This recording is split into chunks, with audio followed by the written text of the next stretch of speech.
മുഖ്യമന്ത്രി പ്രഖ്യാപനത്തിന് പിന്നാലെ മന്ത്രിസഭാ ചർച്ചകൾക്ക് തുടക്കമിട്ട് UDF. മന്ത്രിസഭയുടെ കാര്യത്തിൽ അന്തിമ തീരുമാനമായില്ലെങ്കിലും ഘടകകക്ഷികളെ നാളെ വെവ്വേറെ കാണാൻ ഇന്ന് ചേർന്ന UDF നേതൃയോഗം തീരുമാനിച്ചിട്ടുണ്ട്.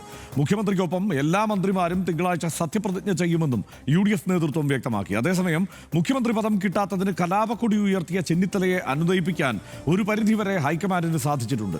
തനിക്കൊപ്പം നിൽക്കുന്നവർക്ക് അർഹമായ പരിഗണന വേണമെന്ന ആവശ്യം രമേശ് ചെന്നിത്തല മുന്നോട്ട് വച്ചിട്ടുണ്ട്.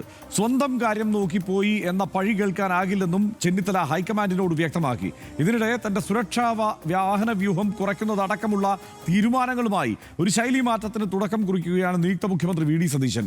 തനിക്കൊപ്പം പൈലറ്റും എസ്കോർട്ടും മാത്രം മതിയെന്നും ജനങ്ങളെ വഴിയിൽ അനാവശ്യമായി തടഞ്ഞു നിർത്തരുതെന്നും സതീശൻ DGPയോട് നിർദ്ദേശിച്ചു. മുൻ മുഖ്യമന്ത്രി പിണറായി വിജയനെയും ഇന്ന് VD സതീശൻ സന്ദർശിച്ചു. ഇടഞ്ഞു നിന്ന രമേശ് ചെന്നിത്തലയെ തൃപ്തിപ്പെടുത്താൻ മുന്നോട്ട് വച്ച ഉപാധികളെല്ലാം സാധിച്ചു കൊടുക്കാൻ ഹൈക്കമാൻഡ് തയ്യാറാകുമോ? സതീശന്റെ പുതുയുഗ കേരള സൃഷ്ടിയുടെ തുടക്കമാണോ ഇപ്പോൾ നിർദ്ദേശിച്ചിട്ടുള്ള ശൈലി മാറ്റം? ആദ്യം കാണാം RD എക്സ്ട്രാ. മുഖ്യമന്ത്രിയുടെ കാര്യത്തിൽ തീരുമാനമായതിനു പിന്നാലെ മന്ത്രിസഭാ രൂപീകരണ ചർച്ചകളിലേക്കും UDF അതിവേഗം കടന്നിരിക്കുകയാണ്. മുഖ്യമന്ത്രിയോടൊപ്പം മന്ത്രിമാരും തിങ്കളാഴ്ച സത്യപ്രതിജ്ഞ ചെയ്യുമെന്ന് UDF കൺവീനർ അടൂർ പ്രകാശ് അറിയിച്ചു. മുഖ്യമന്ത്രി സ്ഥാനം ലഭിക്കാതിരുന്ന രമേശ് ചെന്നിത്തലയും KC വേണുഗോപാലും വകുപ്പ് വിഭജനത്തിൽ പിടിമുറുക്കാൻ നീക്കങ്ങൾ ആരംഭിച്ചു. കടുത്ത അതൃപ്തിയിലുള്ള രമേശ് ചെന്നിത്തലയെ അനുനയിപ്പിക്കാൻ ഹൈക്കമാൻഡിന് കഴിഞ്ഞു. ചെന്നിത്തല VD സതീശൻ മന്ത്രിസഭയുടെ ഭാഗമാകും. മന്ത്രിസഭയിൽ ചേരാൻ കടുത്ത ഉപാധികളാണ് രമേശ് ചെന്നിത്തല പാർട്ടിക്ക് മുന്നിൽ വച്ചത്. തനിക്ക് ആഭ്യന്തര വകുപ്പ് ലഭിക്കുന്നതിനൊപ്പം ഒപ്പമുള്ള രണ്ടുപേർക്ക് മന്ത്രിസ്ഥാനം നൽകണം എന്നായിരുന്നു ചെന്നിത്തലയുടെ ആവശ്യം. KPCC അധ്യക്ഷനായി ജോസഫ് വാഴക്കനെ നിയമിക്കണം എന്നും ചെന്നിത്തല ആവശ്യം ഉന്നയിച്ചു എന്നാണ് വിവരം. പ്രധാന വകുപ്പുകളും 6 മന്ത്രിസ്ഥാനവും തന്റെ പക്ഷക്കാർക്ക് നൽകണമെന്ന ആവശ്യം KC വേണുഗോപാലും മുന്നോട്ട് വയ്ക്കുന്നുണ്ട്. അതേസമയം ഇടുക്കി DCCയിൽ നേതാക്കൾ തമ്മിലുള്ള പരസ്യപ്പോർ തുടരുകയാണ്. കഴിഞ്ഞ ദിവസം സതീശൻ അനുകൂല പ്രകടനം നടത്തിയവർക്കെതിരെയുള്ള DCC നടപടിയെ ഡീൻ കുര്യാക്കോസ് MP പരസ്യമായി വിമർശിച്ചതിൽ DCC പ്രസിഡന്റ് രൂക്ഷമായ ഭാഷയിൽ മറുപടി പറഞ്ഞതോടെയാണ് പോരിന് തുടക്കമായത്. RD extra news Malayalam.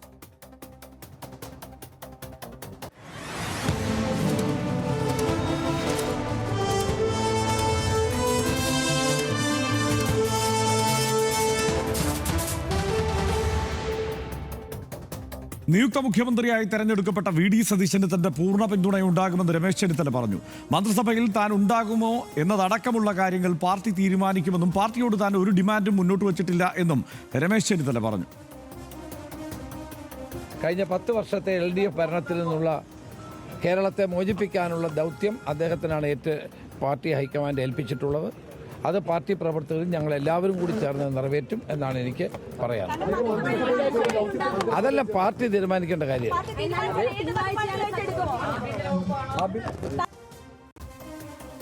Chennithala മന്ത്രിസഭയിൽ ഉണ്ടാകുമോ എന്ന ചോദ്യത്തോട് അത് രമേശ് ചെന്നിത്തലയോട് ചോദിക്കണമെന്നായിരുന്നു ദീപാദാസ് മുൻഷിയുടെ മറുപടി. ആ പ്രതികരണത്തിലേക്ക് കൂടി. Will he be a part of cabinet? Ramesh is standing. He will tell whatever he wants to do. Ramesh Chennithala ഒരതിർപ്പിയും അറിയിച്ചിട്ടില്ലെന്നും അദ്ദേഹത്തിന് ഒരു പരിഭവവുമില്ലെന്നും UDF കൺവീനർ അടൂർ പ്രകാശ് പറഞ്ഞു. AICC മുന്നോട്ട് വച്ച നിർദ്ദേശങ്ങൾ അനുസരിച്ച് തങ്ങൾ മുന്നോട്ട് പോകുമെന്നും അടൂർ പ്രകാശ് പറഞ്ഞു. UDF കൺവീനർ എന്നുള്ള നിലയിൽ എന്നെ ഒരു അതൃപ്തി അറിയിച്ചിട്ടില്ല, ഞാനൊന്നും അറിഞ്ഞിട്ടുമില്ല. അദ്ദേഹത്തിന് അങ്ങനെ പിണക്കമില്ല. നിങ്ങളായി പറഞ്ഞ പിണക്കമൊന്നും ഉണ്ടാക്കാതിരുന്നാൽ ഒരു പരിഭവവും ഇല്ല. നിങ്ങളായി പറഞ്ഞ് കുഴപ്പമുണ്ടാക്കാതിരുന്നാൽ മതി. അഭിപ്രായ വ്യത്യാസമൊക്കെ ഉണ്ടാകുമെങ്കിലും ഞങ്ങൾ ഒറ്റക്കെട്ടാണെന്നും KC പക്ഷം എന്ന ഒന്നില്ലെന്നും KC വേണുഗോപാൽ വ്യക്തമാക്കി. തന്നെ പിച്ചിച്ചീന്തി മതിയായില്ലേ എന്നും ഇനിയെങ്കിലും വെറുതെ വിട്ടുകൂടെ എന്നുമായിരുന്നു KC വേണുഗോപാലിന്റെ ചോദ്യം. ചിന്തിയില്ലേ, മതിയായില്ലേ, ഇനി ബാക്കിയൊന്നും ഇല്ലല്ലോ. പിച്ച് ചീന്താൻ പറ്റുന്ന മുഴുവൻ ചീന്തി കഴിഞ്ഞില്ലേ. ഞാൻ ഇന്നലെയൊക്കെ വീണ്ടും കണ്ടുകൊണ്ടിരിക്കുകയാണ് KC പക്ഷം. ഇവിടെ അങ്ങനത്തെ പക്ഷമൊന്നും വേണ്ട തോന്നുന്നതാണ്. KPC president KC പക്ഷമാണ്. കേരളത്തിലെ കോൺഗ്രസിന്റെ പ്രസിഡന്റ് അല്ലേ. ഇതിനിടെ ഇടുക്കി MP ഡീൻ കുര്യാക്കോസിനെതിരെ രൂക്ഷ വിമർശനവുമായി DCC പ്രസിഡന്റ് CP മാത്യു രംഗത്തെത്തി. ഡീൻ മൂക്കാതെ പഴുത്ത നേതാവാണെന്നും MPയെ കൊണ്ട് ഒരു ഗുണവും DCCക്ക് ഉണ്ടായിട്ടില്ല എന്നും CP മാത്യു തുടർന്നടിച്ചു. MP ഒരുപാട് മൂക്കാതെ പഴുത്തു പോയതിൻ്റെ കുഴപ്പമാണ് MP അങ്ങനെ പറയേണ്ടി വന്നത്. MP കോൺഗ്രസിൻ്റെ ഔദ്യോഗിക സ്ഥാനമാനങ്ങളൊന്നുമില്ല. ഇടുക്കിയിലെ MP ആണ്. MPയുടെ പണി നോക്കിയാൽ മതി. സംഘടനാപരമായി DCC പ്രസിഡന്റുകളിൽ ചെയ്യാനുള്ള പണി എനിക്ക് അറിയാൻ ഞാൻ ചെയ്തിട്ടുണ്ട്. മെമ്പർ ഓഫ് പാർലമെൻറ്റ് പറഞ്ഞാൽ മെമ്പർ ഓഫ് പാർലമെൻറ്റ് ആവണം. മെമ്പർ ഓഫ് പഞ്ചായത്താവരുത്. പിന്നെ ഒരു കാര്യം ഞാൻ ഓർമ്മപ്പെടുത്താൻ, തെരഞ്ഞെടുപ്പ് കഴിഞ്ഞതുകൊണ്ട് ഈ ജില്ലയിൽ ജയിച്ചിട്ടുള്ള MLA-മാരൊക്കെ എങ്ങനെയാണ് നിൽക്കുന്നത്, എവിടെ നിൽക്കുന്നതൊക്കെ ഏകദേശം നിങ്ങൾക്ക് മനസ്സിലായിട്ടുണ്ടെന്നാണ് എനിക്ക് തോന്നുന്നത്. വെറുതെ ചൊറിഞ്ഞ് മാന്തി കിട്ടിയിട്ടുള്ള സൗഭാഗ്യം കളയരുത് എന്ന് ഞാൻ അഡ്വാൻസായി പറയുന്നു. പാപ്പരായ സംസ്ഥാനമാണ് കേരളമെന്ന AK ആന്റണിയുടെ പ്രസ്താവനയ്ക്കെതിരെ മുൻ ധനകാര്യമന്ത്രി KN ബാലഗോപാൽ ഇതിനിടെ രംഗത്തെത്തി. AK ആന്റണി കരുതുന്നത് പോലെ കേരളത്തിന്റെ സാമ്പത്തിക സ്ഥിതി അപകടാവസ്ഥയിലല്ല. ധനകാര്യ കാര്യങ്ങളിൽ ഏറ്റവും നന്നായി നോക്കുന്നയാളാണ് നിയുക്ത മുഖ്യമന്ത്രിയെന്നും സാമ്പത്തിക സ്ഥിതി മെച്ചമായതുകൊണ്ടാണ് 5 പരിപാടികൾ UDF പ്രഖ്യാപിച്ചിരിക്കുന്നതെന്നും ബാലഗോപാൽ പറഞ്ഞു. മാർച്ച് മാസം 31-ാം തീയതി വരെ ഏറ്റവും കൂടുതൽ ചെലവ് വരുന്ന സമയമാണ്. ആ മാർച്ച് 31-ന് എല്ലാ പേയ്മെൻറ്റും കൊടുത്തു കഴിഞ്ഞതിന് ശേഷം ക്യാഷ് ബാലൻസ് ആയിട്ട് ഞാനന്ന് അനൗൺസ് ചെയ്തിരുന്നത് 4000 കോടി ഉണ്ടെന്നാണ്. ഏപ്രിൽ 1-ന് ഞാനൊരു പത്രസമ്മേളനം വിളിച്ചിരുന്നത്. പക്ഷേ പിന്നീട് അതിൻ്റെ ഫൈനൽ കണക്കുകൾ വന്നപ്പോൾ 6000 കോടിയോളം ക്യാഷ് ബാലൻസാണ് ഞാൻ പറയുന്നത്. ക്യാഷ് ബാലൻസ് സർക്കാരിൻ്റെ ട്രഷറിയിലുണ്ട്. ഇതാണ് വസ്തുത എന്നിരിക്കെ ബഹുമാനപ്പെട്ട ശ്രീ AK ആന്റണി, അദ്ദേഹം കോൺഗ്രസിൻ്റെ തലമുതിർന്ന നേതാവാണ്, ഞങ്ങളൊക്കെ വളരെ ബഹുമാനിക്കുന്ന വ്യക്തിത്വമാണ്. അദ്ദേഹത്തിന് ചില തെറ്റിദ്ധാരണകളുണ്ട്. അദ്ദേഹം ഒരു സമയം തരികയാണെങ്കിൽ അദ്ദേഹത്തെ പോയി കണ്ട് ഈ കാര്യങ്ങളൊക്കെ ഒന്ന് ബോധ്യപ്പെടുത്തണമെന്ന് എനിക്കുണ്ട്. മന്ത്രിസഭയിൽ ആരൊക്കെ എന്നതാണ് ഇനി ഉയരുന്ന പ്രധാനപ്പെട്ട ചോദ്യം. K Muraleedharan, N Sakthan, Sunny Joseph, PC Vishnunadh, M Liju, VT Balram, T Siddique, Shanimol Usman, Bindu Krishna, K Jayanth, Chandy Oommen, AP Anilkumar, CP John, Appu John Joseph, Mons Joseph, Roji M John, Anoop Jacob, Shibu Baby John, M Vincent, ഇങ്ങനെ കുറേയേറെ പേരുകൾ. ഇവരിൽ എത്ര പേർ മന്ത്രിമാരാകും എന്ന് നമുക്കിപ്പോൾ ഉറപ്പ് പറയാൻ കഴിയില്ല. പക്ഷേ ഈ പേരുകളൊക്കെയാണ് പ്രധാനപ്പെട്ട പരിഗണനയിലുള്ള പേരുകൾ. ഇനി മുസ്ലിം ലീഗിൽ നിന്ന് PK Kunhalikutty, PK Basheer, Parakkal Abdulla, AKM Ashraf, N Shamsuddin എന്നീ പേരുകളാണ് പ്രധാനമായുമുള്ളത്. സ്പീക്കർ സ്ഥാനത്തേക്ക് ഒരുപക്ഷെ തിരുവഞ്ചൂർ രാധാകൃഷ്ണൻ വന്നേക്കുമോ എന്നുള്ള അഭ്യൂഹങ്ങളും പരക്കുന്നുണ്ട്. ഇതാണ് സ്ഥിതി. ഇതിൽ പ്രധാനപ്പെട്ട കാര്യം ശ്യാമിലി, ഈ ഇന്നിപ്പോൾ VD സതീശൻ നേതാക്കളെ കാണുന്നതൊക്കെ തുടരുകയായിരുന്നു. അദ്ദേഹം പിണറായി വിജയനെ പോയി കണ്ടു. അതിനുശേഷം അദ്ദേഹം ഇപ്പോൾ കൊച്ചിയിലെത്തിയിട്ടുണ്ട്. വലിയ സ്വീകരണം കൊച്ചിയിൽ നിന്ന് ലഭിക്കുന്നു. ഇതിനിടയ്ക്ക് നേതാക്കന്മാരുടെ പലതരത്തിലുള്ള പ്രതികരണം വരുന്നു. RCയുടെ ഡിമാൻഡ്സ് എല്ലാം നമുക്ക് മുന്നിലേക്ക് ഇപ്പോൾ എത്തിയിരിക്കുന്നു. അത് ചർച്ച ചെയ്യപ്പെടുന്നു. അദ്ദേഹം മന്ത്രിസഭയിലേക്ക് ഉണ്ടാകുമെന്ന് പറയുന്നു. പക്ഷേ അദ്ദേഹത്തിന് ചില ആവശ്യങ്ങളുണ്ട്. ആ ആവശ്യങ്ങൾ നിൽക്കുന്നു. അങ്ങനെ സംഭവബഹുലമായ ഒരു ദിവസമാണ്. അത് ഏറ്റവും ഒടുവിൽ നാളെ ഇപ്പോൾ വിവിധ കക്ഷികളുമായുള്ള ചർച്ചകൾ ആരംഭിക്കുകയാണ്. ആരൊക്കെയായിരിക്കും മന്ത്രിമാർ എന്നുള്ള കാര്യത്തിൽ നാളത്തോടെ ഏതാണ്ട് വ്യക്തതയുണ്ടാവും. മറ്റന്നാൾ അത് ലിസ്റ്റ് കൊടുക്കും. തിങ്കളാഴ്ച സത്യപ്രതിജ്ഞ.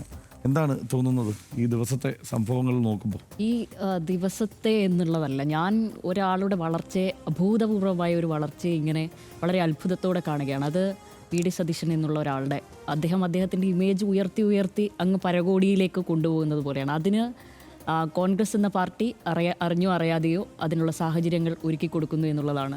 അതിൽ ഏറ്റവും അവസാനം KCയുടെ ബൈറ്റ് വരുമ്പോൾ പോലും അവിടെ ഒരു മെറിറ്റ് ഉയരുന്നത് സ്വാഭാവികമായും VD സതീശനായിരിക്കുമെന്ന് തോന്നുന്നത്. അതൊരു തോൽവി സമ്മതിക്കുന്ന ഒരാളുടെ ഒരു ശരീരഭാഷയാണ് നിലവിൽ KC വേണുഗോപാലിനുള്ളത്. അദ്ദേഹത്തിന് പറയേണ്ടി വരികയാണ്, അദ്ദേഹത്തെ ഇനി ഈ തരത്തിലെങ്കിലും ന്യായീകരിച്ച് കളയാം എന്ന രീതിയിൽ, അല്ലെങ്കിൽ ഈ തരത്തിലെങ്കിലും തന്നെ പ്രതിരോധിക്കേണ്ടേ താൻ എന്നുള്ള തരത്തിൽ അദ്ദേഹം KC പക്ഷം ഇന്നില്ല എന്ന് അദ്ദേഹത്തിന് പറയേണ്ടി വരുന്നത്. പക്ഷേ ഗ്രൂപ്പ് എന്നുള്ളൊരു യാഥാർത്ഥ്യം കോൺഗ്രസ്സിലെ എല്ലാ കാലത്തുമുണ്ട്. ആ ഗ്രൂപ്പിൻ്റെ ഭാഗമായി അദ്ദേഹം നിലകൊണ്ടിട്ടുണ്ട്. ആ ഗ്രൂപ്പിനെ നയിക്കാനും ചരട് വലിക്കാനും അദ്ദേഹം ഉണ്ട് എന്നുള്ളത് നമുക്കറിയാം. പക്ഷേ ഈ ഗ്രൂപ്പിനൊന്നും അതീതനല്ലാത്ത ഒരു മനുഷ്യൻ, അത് VD സതീശൻ എന്ന ഒരാൾ, അദ്ദേഹം പ്രതിപക്ഷവും അദ്ദേഹത്തെ പ്രതിപക്ഷ നിരയിലെ, അതായത് ഇപ്പോഴത്തെ പ്രതിപക്ഷം, അന്നത്തെ ഭരണപക്ഷം, അത് LDF, അവർ പ്രതിപക്ഷ നിരയിലെ ഒരു ഒറ്റയാനെന്ന നിലയ്ക്ക് VD സതീശനെ കാണുകയും അദ്ദേഹത്തോട് ആ വിധം പോരടിക്കുകയും ചെയ്തതോടുകൂടി അന്ന് മുതലേ ഈ ഇമേജ് ഇങ്ങനെ ജനങ്ങൾക്ക് മുന്നിലേക്ക് വരികയും അതിൽ ഉയർന്നത് തെരഞ്ഞെടുപ്പിൽ അദ്ദേഹത്തിനുള്ള മാർക്ക് കൊടുക്കലായി ഈ 102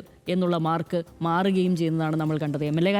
MLA-മാരുടെ കാര്യം അവിടെ നിൽക്കട്ടെ. ഇതിപ്പോൾ LDF-ലാണെങ്കിലും മണ്ഡലം നോക്കിയ MLA-മാർ ഇഷ്ടം പോലെ ഉണ്ടായിരുന്നു. പക്ഷേ അവർക്കാർക്കും അല്ല വോട്ട് ചെയ്തിരിക്കുന്നത്. 13 മന്ത്രിമാർ പോലും തോറ്റ ഒരു സംസ്ഥാനമാണല്ലോ നിലവിൽ നമുക്കിടയിൽ ഉള്ളത്. അപ്പോൾ തീർച്ചയായും ഈ 102 എന്നുള്ള നമ്പർ കൊടുത്തത് പോലും VD സതീശനാണെന്നാണ് ഞാൻ ഈ ഘട്ടത്തിൽ മനസ്സിലാക്കുന്നത്. പിന്നെ ഈ ഒരു ഫേസ്, നിലവിലുള്ള കോൺഗ്രസിൻ്റെ ഫേസ്, ഞാൻ നേരത്തെ തന്നെ RDX-ലാണെങ്കിൽ പോലും പറഞ്ഞതാണ്, കോൺഗ്രസ്സിലൊരു ക്രാബ് മെൻറ്റാലിറ്റി ഉണ്ട്, അത് ഉള്ളതാണ്. അത് മറ്റൊരാൾ വിജയിക്കുന്നത് കാണുമ്പോൾ അതിൽ അസൂയ മൂത്ത് അവരെ പിടിച്ച് താഴെയിടുന്ന ഒരു സ്വഭാവം എന്നുള്ളത് ഇവിടെയുള്ള പല നേതാക്കൾക്കുള്ളതാണ്. അതിൻ്റെ നേർസാക്ഷ്യമാണ് ഈ 11 ദിവസത്തെ മുഖ്യമന്ത്രി ചർച്ച നമ്മൾ കാണുന്നത്. അങ്ങനെ ഞണ്ടുകളുടെ പിടിവലിയായിരുന്നു അവിടെ ഉണ്ടായിരുന്നത്. ഈ ഞണ്ടുകളുടെ ഇത്രയധികം ഞണ്ടിറുക്കങ്ങൾക്കിടയിലും ഒരാൾ വിജയിച്ച് കയറിയത് അത് വി ഡി സതീശനാണ്. അത് നിസ്സാരമായി കാണുവാനേ പറ്റുകയില്ല. പക്ഷെ അത് ഞാൻ പറയാൻ കാരണം അദ്ദേഹത്തിന് പരമ്പരാഗതമായി കോൺഗ്രസ് നേതാക്കൾക്ക് കൈമുതലായുള്ള പല കാര്യങ്ങളും അദ്ദേഹത്തിന് ആ പാർട്ടിയിൽ ഉണ്ടായിരുന്നില്ല, ഒരു കാലത്തും ഉണ്ടായിരുന്നില്ല. അതുകൊണ്ട് തന്നെ അത് സമുദായ സംഘടനകളുടെ പിന്തുണ, മറ്റൊന്ന് ഗ്രൂപ്പുകളുടെ ബലം, ഒരു തലോടലോ പുതപ്പോ ഒന്നും പാർട്ടിയിൽ അദ്ദേഹത്തിനുണ്ടായിരുന്നില്ല. ഒരു ഘട്ടത്തിൽ വീണ്ടും ഞാൻ കെ സി വേണുഗോപാലിനെ കോട്ട് ചെയ്യുകയാണ്. അത് ഒരു ഘട്ടത്തിൽ അദ്ദേഹം പറഞ്ഞ പാർട്ടിക്കതീതമായ ഇമേജ് ഉള്ള ആളല്ല ഞാൻ എന്നുള്ളതാണ്. പക്ഷേ ആ ഇമേജ് വി ഡി സതീശൻ ഇവിടെ ഉണ്ടായിരിക്കുന്നു എന്നുള്ളതാണ്. ഇതിൻ്റെ ഭാഗമായിട്ടാണ് അദ്ദേഹം ഈ ക്രാപ്പ് മെൻറ്റാലിറ്റി ഉള്ള ഈ ആളുകൾക്കിടയിൽ നിന്നും വിജയിച്ച് കയറി മുഖ്യമന്ത്രി സ്ഥാനത്തേക്ക് വരെ എത്തിയിരിക്കുന്നു എന്നുള്ളതാണ്. അപ്പോൾ ഞാൻ പറയുന്നു, ഇത് കോൺഗ്രസിൻ്റെ ഒരു നല്ല കാലത്തിലേക്കുള്ള തുടക്കമായിരിക്കുമെന്നാണ് എനിക്ക് തോന്നുന്നത്. കാരണം LDF CPM മുൻപ് പിണറായി VS ദ്വന്ദ്വമുണ്ടായിരുന്ന സമയത്ത് ആ സ്ഥലത്ത് ഒരു തിരുത്തലും നന്നാക്കാനും തിരുത്താനും ഒരു ഇടമായി അത് പ്രവർത്തിച്ചിരുന്നു എന്നുള്ളതാണ് നമുക്ക് മനസ്സിലാവുന്നത്. അതൊരു മികച്ച ഫേസ് തന്നെയായിരുന്നു ആ പാർട്ടിയെ സംബന്ധിച്ച്. അപ്പോൾ ഇപ്പോൾ ഈ ഘട്ടത്തിൽ വി ഡി സതീശനെ സംബന്ധിച്ച് ബഹുമുഖ ആക്രമണങ്ങളാണ് ഇനി പ്രതീക്ഷിക്കേണ്ടത്. അതൊന്ന് KC പക്ഷം ഇല്ലെന്ന് പറഞ്ഞാൽ പോലും നമ്മൾക്കതൊരു അംഗീകരിക്കേണ്ട കാര്യം തന്നെയാണ്. മറ്റൊന്ന് RC, മറ്റൊന്ന് ഈ പറയുന്നത് പോലെ BJP എന്നുള്ള 3 MLA ഇത്തവണ നിയമസഭയിലുണ്ട്, അതുണ്ട്. പിന്നെ ഈ സമുദായ സംഘടനകൾ, ഇങ്ങനെ ഒരു ബഹുമുഖ ആക്രമണം നേരിടാൻ പോകുന്ന ഒരാളാണുള്ളത്. ഇനി സംഘടനയിലേക്ക് തന്നെ വരികയാണെങ്കിൽ അത് ഗ്രൂപ്പുകളുണ്ട്, മുതിർന്ന നേതാക്കളുണ്ട്. അദ്ദേഹം ഇന്ന് ഈ ദിവസങ്ങളിലൊക്കെ നേരിട്ട് പോയി കണ്ടത് ഒക്കെ അദ്ദേഹത്തോടൊപ്പം നിൽക്കുന്ന ആളുകളെയാണ്. അല്ലാത്ത ആളുകളെ കോട്ട് ചെയ്യുകയോ അല്ലാത്ത ആളുകളെ കാണുകയോ അദ്ദേഹം ചെയ്തിട്ടില്ല. പക്ഷേ അദ്ദേഹത്തിൻ്റെ സംഭാഷണത്തിലൂടെ തീർച്ചയായും ഒരു നൈർമല്യവും തുറന്ന മനസ്ഥിതിയൊക്കെ കാണിക്കാൻ അദ്ദേഹം ശ്രമിക്കുന്നുണ്ട്. പക്ഷേ മറ്റാരെയും കാണുകയോ ആരെയും കോട്ട് ചെയ്യുകയോ ചെയ്തിട്ടില്ല. ടീം UDF അവരെയൊക്കെ ഉൾപ്പെടുത്തുകയാണ് ചെയ്തത്. പക്ഷേ ഈ കൂടെ നിൽക്കുന്നു എന്ന് തോന്നുന്ന ആളുകളെയൊക്കെ അദ്ദേഹം പോയി കാണുകയും ചെയ്തിട്ടുണ്ട്. അപ്പോൾ പാർട്ടിക്കുള്ളിൽ നിന്ന് തന്നെ അദ്ദേഹത്തിനൊരു ബഹുമുഖ ആക്രമണം നേരിടേണ്ടി വരും. അദ്ദേഹം നന്നാകുന്നുണ്ടെങ്കിൽ അതിനെ പിന്തുണയ്ക്കാനും, അദ്ദേഹം സംഘടനയും അതുവഴി ഈ സർക്കാരിനെയും ഒക്കെ നന്നാക്കുകയും നല്ല പ്രവർത്തനങ്ങൾ ചെയ്യുന്നുണ്ടെങ്കിൽ അതിനെ പിന്തുണയ്ക്കാനും അണിനിരക്കാനും ആളുകളുണ്ടാവും. അതേസമയം അദ്ദേഹത്തിനെ മറ്റേതെങ്കിലും തരത്തിലേക്ക് അദ്ദേഹത്തിൻ്റെ ഇമേജിനെയും അപ്പുറത്തേക്കുള്ളൊരു വളർച്ചയിലേക്കും അദ്ദേഹം പോവുകയാണെങ്കിൽ തീർച്ചയായും അതിനെ നിലയുറപ്പിച്ച് ഭൂമിയിൽ നിർത്താനും ഉള്ള ആളുകൾ ആ സംഘടനയിൽ തന്നെ ഉണ്ടാകുന്ന ഒരു സാഹചര്യമാണല്ലോ നിലവിലുള്ളത്. അതുകൊണ്ട് തന്നെയാണ് ഞാൻ CPM നേരത്തെ ആ ദ്വന്ദ്വം പറയുകയും ചെയ്യുന്നത്. അപ്പോൾ ഈ ഘട്ടത്തിൽ ഇതൊരു നല്ല ഇടമാണ് നിലവിൽ കോൺഗ്രസിനെ സംബന്ധിച്ച്. അതുകൊണ്ട് കോൺഗ്രസിനൊരു നല്ല കാലം, തുടർക്കാലം ചിലപ്പോൾ ഈ ഘട്ടത്തിൽ ഇങ്ങനെയുള്ളൊരു സാഹചര്യം ഉള്ളതുകൊണ്ട് വന്നേക്കാം എന്നാണ് എനിക്ക് തോന്നുന്നത്. പിന്നെ നമ്മൾ പറഞ്ഞു പോകേണ്ട പല കാര്യങ്ങളും ഉണ്ട്. ഇതിപ്പോൾ ഞാൻ നേരത്തെ പറഞ്ഞു, പരമ്പരാഗതമായ കോൺഗ്രസ് നേതാക്കളുടെ കൈമുതലൊന്നും ഇദ്ദേഹത്തിന് ഇല്ല എന്നുള്ളത്. പക്ഷേ പുറത്ത് ഇദ്ദേഹത്തിന് അവർക്കാർക്കുമില്ലാത്ത പല കൈമുതലുകളും ഉണ്ടാക്കാൻ പറ്റി. അതൊന്ന് ഘടകകക്ഷികളുടെ അവരുടെ നേതാവാകുന്നത് പോലെയുള്ളതായിരുന്നു. അത് ഒന്നാമത്തെ പ്രധാനപ്പെട്ടത് ലീഗ് എന്നുള്ളതാണ്. പക്ഷേ ഇന്ന് ലീഗിനെ പ്രതിരോധിക്കുമ്പോൾ അദ്ദേഹത്തിൻ്റെ ഒരു വാചകം ഞാൻ ശ്രദ്ധിക്കുകയായിരുന്നു. ലീഗിൻ്റെ ആ സ്പേസ്, ലീഗിനെ ഇതുപോലെ വിമർശിച്ചു കഴിഞ്ഞാൽ ആ സ്പേസ് ആരെടുക്കും എന്ന് ചോദിക്കുമ്പോൾ അത് വർഗീയ ശക്തികൾ എടുക്കും എന്നുള്ളത്. പക്ഷേ അദ്ദേഹം ലീഗിനെ പ്രതിരോധിക്കുക വഴി അദ്ദേഹം ഒരർത്ഥത്തിൽ ജമാഅത്തെ ഇസ്ലാമി എന്നുള്ള ഒരു സത്യം ഇപ്പോൾ നിലവിൽ നമുക്ക് എല്ലാവർക്കും ഒരു നറേറ്റീവ് നമ്മളിപ്പോൾ കേൾക്കുന്നുണ്ടല്ലോ തീർച്ചയായും. അപ്പോൾ അതൊരു സെൽഫ് ഗോളായി വരുമോ എന്നുള്ളത് ഇനി വരും ദിവസങ്ങളിലും വരും കാലങ്ങളിലും നമ്മൾ കാണേണ്ട ഒരു കാര്യമാണ്. കാരണം പുറത്ത് അദ്ദേഹം ജനകീയനായി ഈ അർത്ഥത്തിൽ മാറുന്നുണ്ട്. അത് ജനങ്ങൾക്കിടയിലും അദ്ദേഹത്തിനുണ്ട്. ഇപ്പോൾ തന്നെ അദ്ദേഹത്തിന് ഞാൻ കണ്ണേ കരളെ VDSA എന്നാണ് വിളിക്കുന്നത്. അത് നമ്മൾ അത്രയും ജനകീയനായ VS മാത്രമാണ് കേട്ടിരിക്കുന്നത്. പക്ഷേ ഈ ഘട്ടത്തിൽ, ഈ കാലത്ത് 2026 അത് VD സതീശന് വേണ്ടി ഉയരുന്നതും വളരെ സന്തോഷത്തോടോ അത്ഭുതത്തോടെയൊക്കെയാണ് ഞാൻ കാണുന്നത്. അത് അദ്ദേഹത്തിന് പാർട്ടിക്കുള്ളിലല്ല, പുറത്ത് അദ്ദേഹത്തിന് കിട്ടിയ ഈ കൈമുതലുകളാണ്. അതൊന്നും മറ്റൊരു കോൺഗ്രസ്സുകാരനും ഈ കാലയളവിൽ ഉണ്ടായതായി ഉമ്മൻചാണ്ടിക്ക് ഒരു പരിധിവരെ, പക്ഷെ അതിനേക്കാൾ ഉയരെ അദ്ദേഹത്തിന് ഈ ഘട്ടത്തിൽ അദ്ദേഹത്തിന് വേണ്ടി നിലകൊള്ളുന്ന അണികൾ ഉമ്മൻചാണ്ടിയുടെ അടക്കം പോസ്റ്ററുകൾ കീറിയത് പോലും നമ്മൾ ആലോചിക്കണം, പോസ്റ്ററുകളിൽ തുപ്പുന്നത് പോലും നമ്മൾ ആലോചിക്കണം. അപ്പോൾ ഒരു ഘട്ടത്തിൽ അദ്ദേഹത്തിന് അതിലും മുകളിലുള്ള ഒരു ഇമേജ് കൈവരുന്നു എന്നുള്ളത് ഞാൻ പറയുകയാണ്. അപ്പോൾ അദ്ദേഹം സത്യത്തിൽ ഒരു ഒറ്റയാൻ എന്നുള്ള നിലയ്ക്കാണ് നിലവിൽ ആ പാർട്ടിയിലുള്ളത്. ഒറ്റയാനെ സംബന്ധിച്ച് മറ്റെന്തു വന്നു കഴിഞ്ഞാലും വലിയ വിഷയമൊന്നുമല്ല. അതിനെ അതിജീവിച്ചുകൊണ്ട് അവരുടെ ലക്ഷ്യവുമായി മുന്നോട്ട് പോകുക എന്നുള്ളതാണ്. ഒരുപക്ഷെ വീണ്ടും അദ്ദേഹം തിരഞ്ഞെടുപ്പുകളെ നയിച്ചത് വെച്ച് നോക്കുമ്പോൾ ടീം യു ഡി എഫ് എന്ന് അദ്ദേഹം പറയുന്നുണ്ടെങ്കിൽ അദ്ദേഹം നല്ല ലക്ഷ്യത്തോടെ തന്നെയാണ് മുന്നോട്ട് പോകുന്നത്. അങ്ങനെ നോക്കുമ്പോൾ നമുക്കടക്കം, നമ്മുടെ സംസ്ഥാനത്തിനടക്കം ആശ്വസിക്കാവുന്ന കാര്യമാണ്.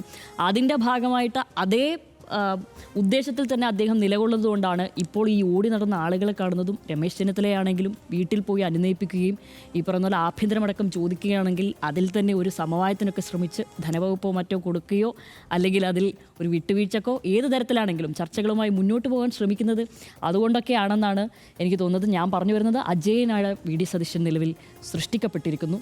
അത് മറ്റെല്ലാവരും കൂടി അതിന് കളമൊരുക്കുകയും അദ്ദേഹത്തെ അതുപോലെ തന്നെ മോൾഡ് ചെയ്തെടുക്കുകയും ചെയ്തുകൊണ്ട് അനുകൂലിക്കാനും പ്രതികൂലിക്കാനും പാർട്ടിക്കുള്ളിൽ തന്നെ ആളുകൾ ഉള്ളതുകൊണ്ട് തന്നെ, അതായത് നന്നാക്കാനും തിരുത്തൽ ശക്തിയും അതിനുള്ളിൽ ഉള്ളതുകൊണ്ട് തന്നെ ഇത് അത്രയധികം മോശമായി പോകാനുള്ള ഒരു സാധ്യത ഈ ഘട്ടത്തിൽ കാണുന്നില്ല. ബാക്കിയൊക്കെ നമുക്ക് വരുന്നിടത്തുനിന്ന് വെച്ച് കാണണം എന്ന് മാത്രമാണ് ഈ ഘട്ടത്തിൽ പറയാനുള്ളത്. റൈറ്റ്. എന്തായാലും ഇപ്പോൾ ഏറ്റവും മുന്നിൽ നിൽക്കുന്ന യാഥാർത്ഥ്യം എന്ന് പറയുന്നത് സർക്കാരിൻ്റെ രൂപീകരണവുമായി ബന്ധപ്പെട്ട് വകുപ്പുകൾ സംബന്ധിച്ചുള്ള ചർച്ച, ആരൊക്കെ മന്ത്രിസഭയിൽ ഉണ്ടാകും എന്നുള്ള ചർച്ച, ഇതൊക്കെയാണല്ലോ. ആ നിലയ്ക്ക് നോക്കിയാൽ ഇത് 2001 AK ആൻ്റണി മന്ത്രിസഭയുടെ ഒരു സാഹചര്യം നമ്മളെടുത്ത് പരിശോധിച്ചാൽ അന്ന് AK ആൻ്റണി ഏറ്റവും വലിയ ക്രൗഡ് പുള്ളറായ, ഏറ്റവും വലിയ ഇമേജുള്ള, കോൺഗ്രസിലെ ഏറ്റവും, അതായത് ഈ പാർട്ടിക്ക് വെളിയിലേക്ക് ഒരു അഴിമതി വിരുദ്ധ പ്രതിച്ഛായ, അതാണല്ലോ AK ആൻ്റണിയുടെ ഏറ്റവും വലിയ പ്രതിച്ഛായ എന്ന് പറയുന്നത്. ആ പ്രതിച്ഛായ ആ നിലയ്ക്കുള്ള ഒരു നേതാവാണ്. അങ്ങനെ ഒരു നേതാവ്, ആ നേതാവ് വലിയ കഷ്ടപ്പെട്ടാണ് അദ്ദേഹത്തിന് ഭരണം മുന്നോട്ട് കൊണ്ടുപോകാൻ കഴിഞ്ഞത്. ഇടയ്ക്ക് അദ്ദേഹത്തിന് അവസാനിപ്പിച്ചിറങ്ങേണ്ടി വന്നു. പിന്നീട് ഉമ്മൻചാണ്ടി വന്ന് ഏറ്റെടുക്കുന്ന സാഹചര്യം ഉണ്ടായി. ആ നിലയ്ക്ക് ഇപ്പോൾ വേണമെങ്കിൽ ഈ ഒരു ഗ്രൂപ്പിൻ്റെ സ്വഭാവം, അന്നത്തെ മട്ടിൽ വളരെ കേന്ദ്രീകൃതമായി പ്രവർത്തിക്കുന്ന ഒരു ഗ്രൂപ്പ് എന്നുള്ള സ്വഭാവത്തിലുള്ള സംഗതികളൊന്നും ഇതുവരെ ഇല്ല. പക്ഷെ ഞാൻ ഇനി അങ്ങോട്ട് അത് ഭയക്കുന്നുണ്ട്, സംശയമില്ലാതെ ഞാനത് പറയാം. കാരണം KC ഗ്രൂപ്പ് ഇല്ല എന്ന് KC എന്ന് പറയുന്നുണ്ട്. പക്ഷേ മുറിവേറ്റ ജനറൽ സെക്രട്ടറിയാണ് KC വേണുഗോപാൽ. അദ്ദേഹത്തിനൊപ്പം നിൽക്കുന്ന MLA-മാരാണ് ഇന്ന് അദ്ദേഹത്തെ സ്വീകരിക്കാൻ അവിടെ ചെന്നിരിക്കുന്നത്. അത് നമ്മൾ ഇന്ന് ദൃശ്യങ്ങളിൽ കണ്ടതാണ്. ഇതൊരു വസ്തുതയാണ്. അദ്ദേഹത്തോട് അത് ചോദിക്കുന്നുണ്ട് മാധ്യമപ്രവർത്തകർ. പക്ഷേ KPCC പ്രസിഡന്റിനെ നിങ്ങൾക്ക് KC വേണുഗോപാൽ പക്ഷക്കാരനെന്ന് പറയാൻ കഴിയുമോ എന്ന് മറുചോദ്യം അദ്ദേഹം ചോദിച്ച് അതിനെ പ്രതിരോധിക്കുന്നുണ്ടെങ്കിലും പ്രസിഡന്റ് മുതൽ ഇങ്ങോട്ട് ബഹുഭൂരിപക്ഷം വരുന്ന MLA-മാരുടെ നിലപാടതാണ്. VD സതീശൻ ഒരുപക്ഷെ അതിനെ അതിജീവിച്ചേക്കാം. പക്ഷേ കാരണം AK ആൻ്റണിയേക്കാൾ ആ നിലയ്ക്കുള്ള ഒരു മൃദുഭാഷിയോ ആ നിലയ്ക്ക് സൗമ്യമായി കാര്യങ്ങളെ കൈകാര്യം ചെയ്യാൻ തീരുമാനിക്കുന്നയാളോ അല്ല VD സതീശൻ. അഗ്രസീവായി തന്നെ ആ സാഹചര്യത്തെ നേരിടാനുള്ള ശേഷിയുള്ളയാളാണ്. അതുകൊണ്ട് VD സതീശൻ കുറേ കൂടി പ്രോ ആക്റ്റീവായി തന്നെ ഇത്തരം ചർച്ചകളിലും ഈ ഇടപെടലുകളിലും ഉണ്ടായേക്കാം. അന്ന് AK ആൻ്റണിക്കൊപ്പം ഉമ്മൻചാണ്ടി ഉണ്ടായിരുന്നു എന്നുള്ളത് വേറൊരു കാര്യം. അതുകൊണ്ട് ആ പ്രശ്നം ആ നിലയ്ക്ക് സങ്കീർണമാവാതെ, അല്ലെങ്കിൽ ഭരണം മുന്നോട്ട് കൊണ്ടുപോകാവുന്ന തരത്തിൽ തന്നെ ഉമ്മൻചാണ്ടി ഒരു തീരുമാനം എടുക്കുന്നത് വരെയെങ്കിലും അതിനെ കൊണ്ടുപോകാൻ അന്ന് AK ആൻ്റണിക്ക് കഴിഞ്ഞിരുന്നു. ഇത്തവണ ശക്തമായ ഒരു ഗ്രൂപ്പ് സമാന്തരമായി ഇപ്പുറത്തുണ്ടാകുമെന്ന് തന്നെയാണ് ഞാൻ കരുതുന്നത്. കാരണം ഈ വകുപ്പുകളുടെ വിഭജനത്തിൽ തന്നെ അത് നമുക്ക് 2 ദിവസത്തിനുള്ളിൽ വളരെ പ്രകടമായി കാണാൻ കഴിയുമെന്ന് ഞാൻ പ്രതീക്ഷിക്കുന്നു. ഒരു ദുർബലനായ മുഖ്യമന്ത്രിയായി VD സതീശൻ മാറാൻ സാധ്യത കുറവാണ്. കാരണം അങ്ങനത്തെ ഒരാളല്ല അദ്ദേഹം. പക്ഷേ ഒരു ദുർബലനായ മുഖ്യമന്ത്രിയായി അദ്ദേഹത്തെ അവിടെ നിലനിർത്താൻ വേണ്ട ആവശ്യങ്ങളാണ് രമേശ് ചെന്നിത്തലയുടെ ഭാഗത്ത് നിന്നൊക്കെ ഉയരുന്നത്. VD സതീശൻ പക്ഷത്തിന് ഇനി, അല്ലെങ്കിൽ ആ VD സതീശനൊപ്പം നിൽക്കുന്നവർക്ക് വകുപ്പുകൾ വിഭജിച്ച് കൊടുക്കുമ്പോൾ എന്താവും സ്ഥിതി എന്നതുകൂടി കണ്ടറിയണം. ഇപ്പോൾ കോൺഗ്രസിൻ്റെ കയ്യിലുള്ള മന്ത്രിസ്ഥാനങ്ങളിലുള്ള വകുപ്പുകളിൽ മേലാണല്ലോ ഈ പണിയെല്ലാം നടക്കുക. ബാക്കി ഘടകകക്ഷികൾക്ക് കൊടുക്കേണ്ടി വരും. ലീഗിനൊക്കെ വലിയ പരിഗണന കൊടുക്കേണ്ടി വരും. കേരള കോൺഗ്രസിന് മികച്ച വകുപ്പ് തന്നെ കൊടുക്കേണ്ടി വരും. ആ കാര്യത്തിലൊന്നും തർക്കമില്ല. കാരണം അവർക്ക് നല്ല പങ്കാളിത്തമുണ്ട്. പക്ഷേ കോൺഗ്രസിൻ്റെ വകുപ്പുകളിൽ ഇപ്പോൾ ആഭ്യന്തര വകുപ്പ്, അതാണ് രമേശ് ചെന്നിത്തലയെ ആവശ്യപ്പെടുന്നത്. ഏറ്റവും ശക്തമായ വകുപ്പ് എന്ന് വിചാരിക്കുന്നത് ആഭ്യന്തര വകുപ്പാണല്ലോ. ആ ആഭ്യന്തര വകുപ്പാണ് രമേശ് ചെന്നിത്തലയെ ആവശ്യപ്പെടുന്നത്. താക്കോൽ സ്ഥാനം എന്ന് മുമ്പ് സുകുമാരൻ നായർ അന്ന് ആവർത്തിച്ച് പറഞ്ഞ് രമേശ് ചെന്നിത്തലയ്ക്ക് കിട്ടിയ, അതായത് സുകുമാരൻ നായർ പറഞ്ഞുകൊണ്ട് കിട്ടിയെന്ന് ഞാൻ പറയുന്നില്ല, പക്ഷേ അതിൻ്റെയൊക്കെ ആ ഒരു ചർച്ചയുടെ തുടർച്ചയായി രമേശ് ചെന്നിത്തലയുടെ കയ്യിൽ വന്നത് ആഭ്യന്തര വകുപ്പ്. അത് കരുത്തുറ്റ ഒരു വകുപ്പായതുകൊണ്ട് തന്നെയാണ്. അപ്പോൾ ആ വകുപ്പ് വേണം എന്നാവശ്യപ്പെടുകയാണ് എന്നാണ് നമ്മൾ മനസ്സിലാക്കുന്നത്. അങ്ങനെ ആവശ്യപ്പെട്ടാൽ സ്വാഭാവികമായും മുഖ്യമന്ത്രിയെ ദുർബലനാക്കുക എന്നുള്ളതാണ് ഒന്നാമത്തെ ലക്ഷ്യം. ഞാൻ കരുതുന്നത് ഇനി അങ്ങനെ ഏറ്റവും ഒടുവിൽ അങ്ങനെ ഒരു വിട്ടുവീഴ്ചയ്ക്ക് ഒരു പക്ഷേ വഴങ്ങേണ്ടി വന്നാൽ പോലും ധനവകുപ്പ് കൈകാര്യം ചെയ്യാനുള്ള ശേഷി വി ഡി സതീശൻ ഉള്ളയാളാണ്. അദ്ദേഹം ഒരു മുഖ്യമന്ത്രിയാണ്. അദ്ദേഹത്തിന് മുഖ്യമന്ത്രി എന്ന നിലയ്ക്ക് ഇടപെടൽ ശേഷി ഉണ്ടാവും.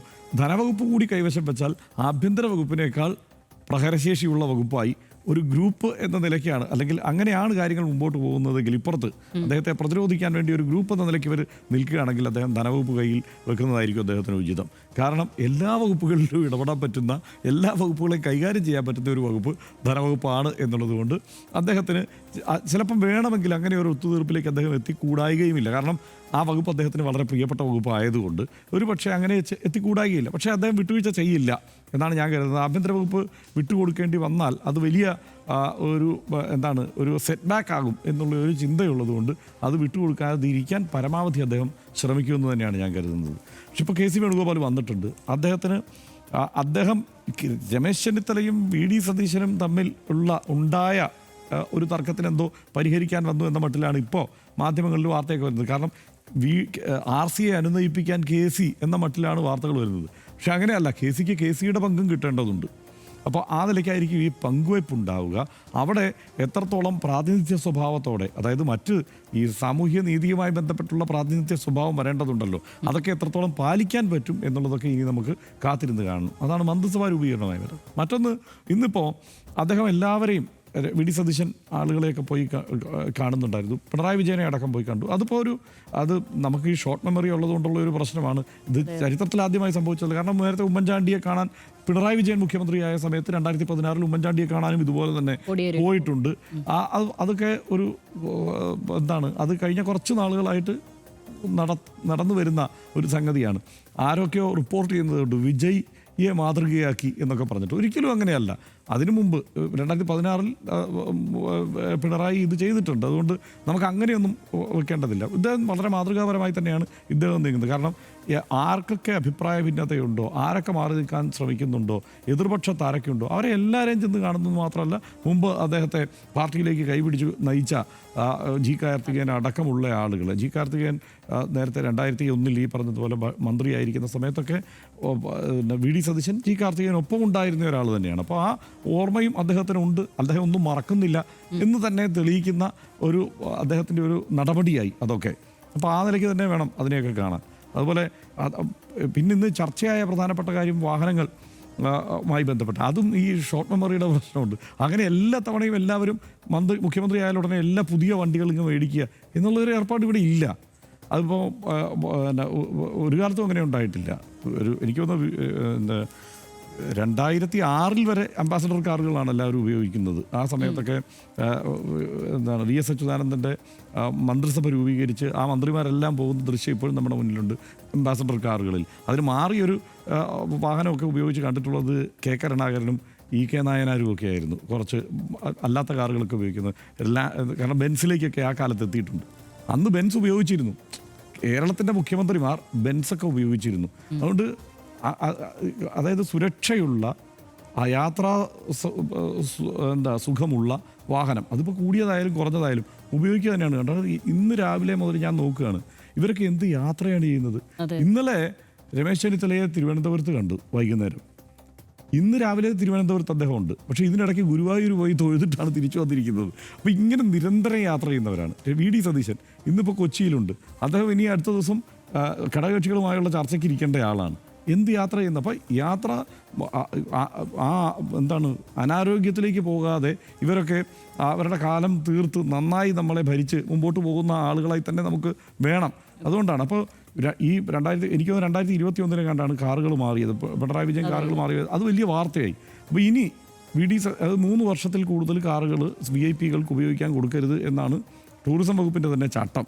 അതുകൊണ്ട് സ്വാഭാവികമായിട്ടും ആ സമയമാകുമ്പോഴത്തേക്ക് അവർ വണ്ടി മാറാൻ ആലോചിക്കും. വണ്ടി മാറും. ആ സുരക്ഷാ കാരണങ്ങളൊക്കെ പറഞ്ഞ് ആ സമയത്ത് വണ്ടി മാറുമ്പോൾ അത് എല്ലാ തവണയും കേരളത്തിൽ അത് വലിയ വാർത്തയാണ്. കാരണം ഇത് വാർത്തയാവേണ്ടതാണോ വാർത്തയാകുന്നത് എന്നുള്ളൊരു പ്രശ്നമുണ്ട്. പണ്ടൊരു ചീഫ് സെക്രട്ടറിക്ക് പുതിയ വണ്ടി വന്നു കഴിഞ്ഞാൽ ഞാനടക്കം വായിച്ചിട്ടുണ്ട്, ആഡംബര വാഹനം വന്നു എന്നുള്ളത്. അപ്പോൾ അതുവരെ ഉപയോഗിച്ചിരുന്ന വാഹനവുമായി നമ്മൾ തട്ടിച്ച് നോക്കുമ്പോൾ അതിനേക്കാൾ വില കുറഞ്ഞ വണ്ടിയാണ് പുതിയതായിട്ട് വന്നിരിക്കുന്നത്.